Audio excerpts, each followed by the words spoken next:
Assalamualaikum warahmatullahi wabarakatuh. Saya Mutia Mujahidah dengan NIM 1212020171 dari kelas PAI 4E Fakultas Tarbiyah dan Keguruan UIN Sunan Gunung Jati Bandung. Di video kali ini dibuat untuk memenuhi tugas ujian akhir semester pada mata kuliah Filsafat Ilmu dengan dosen pengampu Bapak Haji Yudi Irfan Daniel SOSI MIG, yaitu tugas menjawab pertanyaan 5 soal dalam bentuk video. Mari kita lanjut saja ke jawabannya. Yang soal nomor pertama, yaitu tuliskan dan jelaskan 3 aspek penting dalam filsafat ilmu yang saudara ketahui. Nah, dalam filsafat ilmu ini terdapat beberapa aspek yang penting yang membantu dalam memahami sifat, metode, tujuan, dan ilmu pengetahuan. Nah, apa sih 3 aspek penting itu? Nah, yang pertama itu ada epistemologi, metodologi, dan ontologi. Nah, epistemologi ini aspek yang berkaitan dengan pengetahuan itu sendiri, termasuk sumber, batasan, dan validitasnya. Epistemologi ini membahas tentang proses berpikir, metode ilmiah, dan peran pengamatan dalam memperoleh pengetahuan yang dapat diandalkan. Nah, sedangkan metodologi, aspek yang berkaitan dengan metode yang digunakan dalam memperoleh pengetahuan ilmiah. Metodologi ilmiah ini sendiri membahas tentang cara-cara yang digunakan oleh para ilmuwan untuk merancang penelitian, mengumpulkan data, menganalisis hasil, dan juga mengambil keputusan. Nah, yang terakhir ada ontologi. Ontologi ini merupakan aspek yang berkaitan dengan hakikat dan klasifikasi entitas yang menjadi fokus penelitian ilmiah. Ontologi ini membahas tentang apa yang dapat dikategorikan sebagai realitas atau objek yang dapat diteliti oleh ilmu pengetahuan. Nah, ketiga aspek ini saling terkait dan juga saling mempengaruhi dalam mengembangkan ilmu pengetahuan.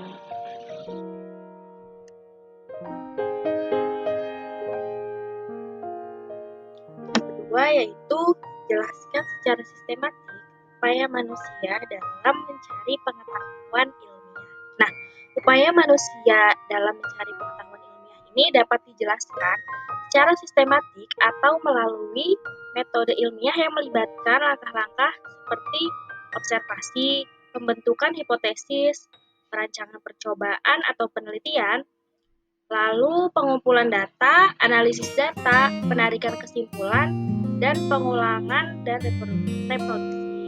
Nah, proses ini berjalan dalam siklus yang berkelanjutan, di mana hasil penelitian dapat membawa pada pengembangan hipotesis baru atau pertanyaan penelitian yang lebih mendalam, yang kemudian memicu langkah-langkah berikutnya dalam upaya manusia untuk mencari pengetahuan ilmiah. Ketiga yaitu tuliskan secara pengetahuan dan tuliskan beberapa pengetahuan dapat dikatakan ilmiah ketika didasarkan pada metode ilmiah yang terdiri dari pengamatan, pengujian, analisis, dan verifikasi. Sarana dalam upaya pengetahuan ilmiah meliputi pertama ada metode ilmiah atau penggunaan metode yang sistematis dan terstruktur dalam mengumpulkan data.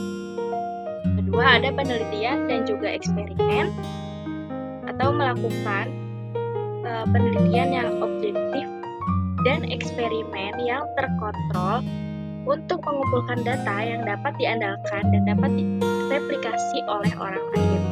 Nah, terus ada observasi dan pengamatan, pengujian hipotesis, analisis data, peer review, dan publikasi ilmiah atau mempublikasikan hasil penelitian atau karya ilmiah dalam jurnal ilmiah yang terkemuka untuk menyebarkan pengetahuan ilmiah dan memungkinkan pengujian ulang serta tanggapan dari para ahli.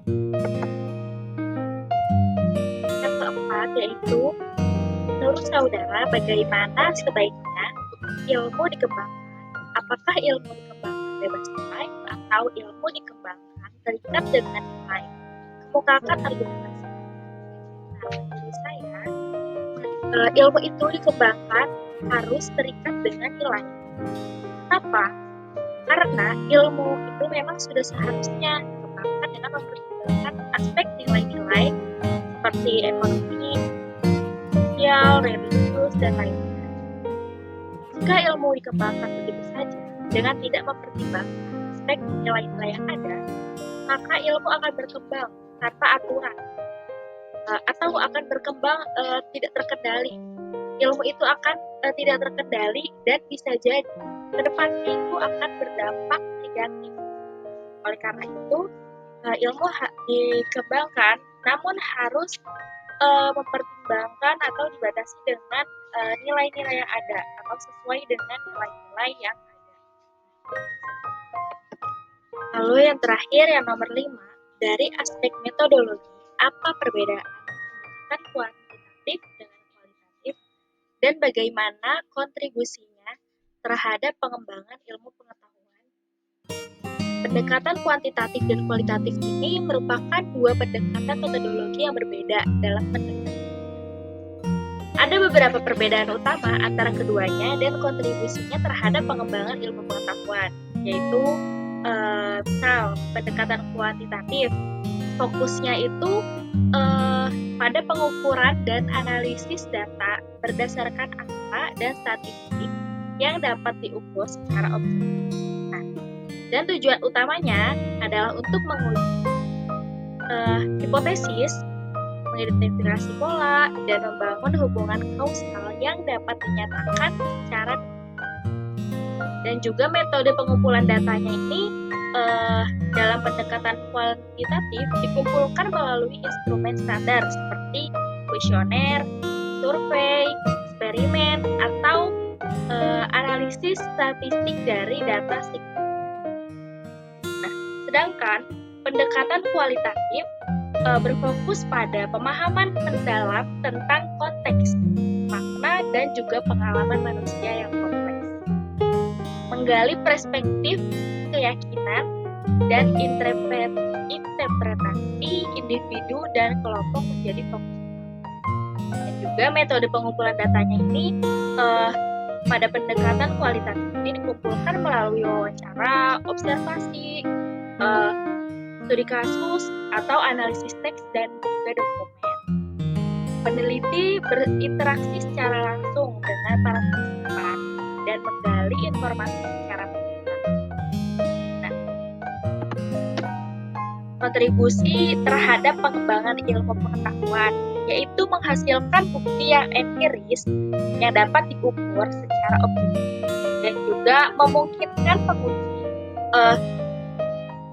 memungkinkan pengujian hipotesis dan pengembangan teori yang dapat diuji secara statistik, juga memberikan basis yang kuat untuk generalisasi dan informasi kebijakan, serta memperoleh data kuantitatif yang berguna dalam penelitian lintas disiplin dan analisis tren. Terima kasih, sekian pemaparan jawaban dari saya. Kurang lebihnya mohon maaf. Wabillahi taufiq wal hidayah. Wassalamualaikum warahmatullahi wabarakatuh.